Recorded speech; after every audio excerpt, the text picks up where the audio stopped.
লিমনের মরদেহ কিছুক্ষণের মধ্যেই নেওয়া হবে জামালপুরে তার গ্রামের বাড়িতে। এ নিয়ে আরও জানাতে শাহজালাল বিমানবন্দর থেকে যুক্ত হচ্ছেন সহকর্মী জাবেদ আবদুল্লাহ। জাবেদ, বিমানবন্দর থেকে মরদেহ কি সরাসরি জামালপুরে নেওয়া হবে কিনা, কি তথ্য আছে আপনার কাছে? যুথিকা, যুক্তরাষ্ট্রে ইউনিভার্সিটি অফ সাউথ ফ্লোরিডার শিক্ষার্থী জামিল আহমেদ লিমনের মরদেহ ৯টা ৪৭ মিনিটে শাহজালাল আন্তর্জাতিক বিমানবন্দরে অবতরণ করে। তার পরপরই আমরা দেখেছি পরিবারের কাছে বেবিচক ও বিমানবন্দর কর্তৃপক্ষ নানা আনুষ্ঠানিকতা শেষে লিমনের লাশ পরিবারের কাছে হস্তান্তর করে। পরিবার সূত্রে আমরা জানতে পেরেছি যে তার মরদেহ জামালপুরে মাদারগঞ্জে নিয়ে যাওয়া হবে এবং সেখানেই দাফন কাজ শেষ করা হবে। আপনি নিশ্চয়ই ছবিতে দেখতে পাচ্ছেন যে অ্যাম্বুলেন্স এসেছে। ওয়েজ আর্নার্স কল্যাণ বোর্ডের প্রবাসী কল্যাণ মন্ত্রণালয়ের অ্যাম্বুলেন্সে করেই মূলত লিমনকে মাদারগঞ্জে নেওয়া হবে।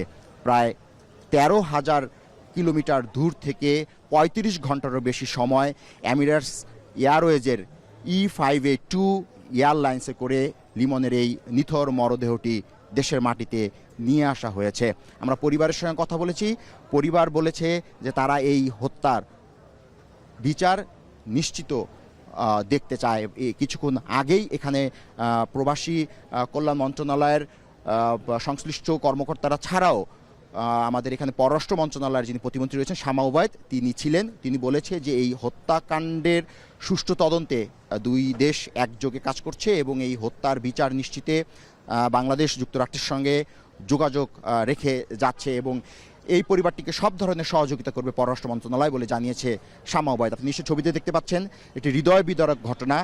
ঠিক এই মুহূর্তেই লিমনের যে মরদেহ সেটি জামালপুরের উদ্দেশ্যে বিমানবন্দরের যে স্থান সেটি ত্যাগ করলো। পরিবাররা বলেছে যে লিমন যখন যুক্তরাষ্ট্রে পড়াশোনা করতে যায় তখনকার যে সময়টা সেটি ছিল বেশ আনন্দঘন, কিন্তু এই যে লিমনের যে ফিরে আসা, লিমনের এই ফিরে আসার সঙ্গে পরিবারটি বলছে যে তার এই ফিরে আসার সঙ্গে আসলে লিমন ফিরে এসেছে কিন্তু তার যে আত্মা, যার প্রাণ, সেই প্রাণটি ফিরে আসেনি। অর্থাৎ অচিন পাখির উদ্দেশ্যে যে প্রাণ উড়ে গেছে সেই প্রাণটি শুধু আসেনি, তবে লিমন ফিরে এসেছে, এটি পরিবারের দাবি। পরিবার বলছে যে এই যে মুহূর্ত, এই মুহূর্তটি শোকাতুর এবং বেদনা বিধুর একটি মুহূর্ত। মূলত গত মাসের ১৬ এপ্রিল দুই শিক্ষার্থী যুক্তরাষ্ট্রের নিখোঁজ হয়। নিখোঁজ হওয়ার পর ধারণা করা হচ্ছিল তাদের যে রুমমেট রয়েছে সেই রুমমেট তাদেরকে এই হত্যাকাণ্ড করে থাকতে পারে। পরবর্তীতে যুক্তরাষ্ট্র পুলিশ কিন্তু সেই রুমমেটকে যখন অতিরিক্ত জিজ্ঞাসাবাদ করে তখন জানা যায় যে সেই হিসাম বাইয়ে তিনি মূলত এই হত্যাকাণ্ডের সঙ্গে জড়িত ছিল। তো দুই শিক্ষার্থীর মধ্যে একজন লিমনের মরদেহ দেশে আনা হলো, আর এরপরে বৃষ্টির মরদেহ আনা হবে, সেই প্রক্রিয়া চলছে বলে কিন্তু পররাষ্ট্র মন্ত্রণালয় গণমাধ্যমকে জানিয়েছে। যুথিকা, এই ছিল বিমানবন্দর থেকে সবশেষ। দেশে এলো লিমনের মরদেহ, তার সবশেষ খবর জানাতে যুক্ত ছিলেন জাবেদ আবদুল্লাহ।